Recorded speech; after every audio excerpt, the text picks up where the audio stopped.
సిగాచి ప్రమాద స్థలాన్ని national disaster management authority బృందం పరిశీలిస్తోంది. ప్రమాదానికి గల కారణాలను ఎన్డీఎంఏ బృందం అంచనా వేయనుంది. శిథిలాల తొలగింపు, సహాయక చర్యలు, బాధితులకు అందుతున్న వైద్య సేవలు వంటి అంశాలను వివిధ శాఖల అధికారులతో కలిసి పరిశీలిస్తున్నారు. పూర్తి సమాచారాన్ని ఐ న్యూస్ ప్రతినిధి క్రాంతికుమార్ అందిస్తారు.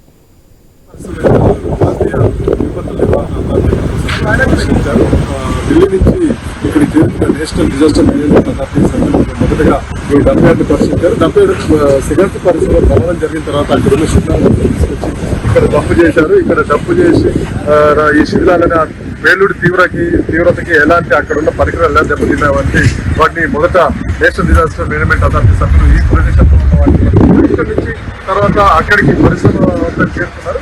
ఆ పరిశ్రమలో రాష్ట్ర ప్రభుత్వానికి సంబంధించిన రాష్ట్ర విపత్తు నిర్వహణ దళ సభ్యులతో పాటు వీరు కూడా కలిసి సంయుక్తంగా పరిశీలన చేపడుతున్నారు. ఇక ఇప్పటికీ అధికారికంగా అయితే ఇందులో మన ఈ సిగాచి ప్రమాదంలో 44 మంది మృత్యువాత పడ్డారు. ఈ రోజు ఇద్దరు ఆసుపత్రిలో చికిత్స పొందుతూ ఇద్దరు మృతి చెందారు. దీంతో మొత్తం మృతుల సంఖ్య 44 చేరుకుంది. ఇంకా 8 మంది ఆచూకీ తెలియాల్సింది. ఈ రోజుకి ప్రమాదం జరిగి 9 రోజులు గడుస్తూ ఉంది. అయినా ఇంకా 8 మంది ఆచూకీ మనకి తెలియాల్సి ఉంది. 8 మంది ఆచూకీ కోసమే ఈ డంప్ యార్డ్ లో ప్రత్యేక బృందాల సభ్యులు మొత్తం కూడా దీన్ని తనిఖీ చేస్తూ ఉన్నారు. మొత్తం ఇక్కడ ఉన్న అంటే ఈ శిథిలాల్లోంచి మానవ అవశేషాలు ఏమైనా దొరుకుతాయని చెప్పి అధికారులు మొత్తం కూడా ప్రయత్నం చేస్తున్నారు. ఆ పేలుడు దాటికి ఆ వేడికి కూడా దాదాపుగా శరీరాన్ని కూడా కాల్పిట్టు కనిపిస్తున్నారు. మనకి 1 ఇంచు 2 ఇంచులు 3 ఇంచుల పరిమాణంలో ఎముకలు, దంతాలు వంటివి చిన్న చిన్న అవశేషాలు కనిపిస్తున్నాయి. ఎక్కడైనా రక్తం పడ్డ రక్త నమూనాలున్న రాళ్ల వంటి వాటిని కూడా తీసుకొని DNA పరీక్షల కోసం పంపిస్తున్నారు. వీళ్ళకి సంబంధించి 8 మంది కుటుంబ సభ్యులు కూడా సభ్యుల నుంచి కూడా రక్త నమూనాలు సేకరించుకున్నారు. ఒక్కొక్క వ్యక్తికి 4 కుటుంబ సభ్యుల రక్త నమూనాలు సేకరించారు DNA పరీక్షల కోసం. ఇంకా ఈ 8 మందిని నిర్ధారించాల్సిన అవసరం ఉంది. వీళ్ళకి సంబంధించిన కుటుంబ సభ్యులు ఇక్కడ సహాయ కేంద్రం వద్ద గత 9 రోజులుగా పడిగాపులు కాస్తూ ఉన్నారు.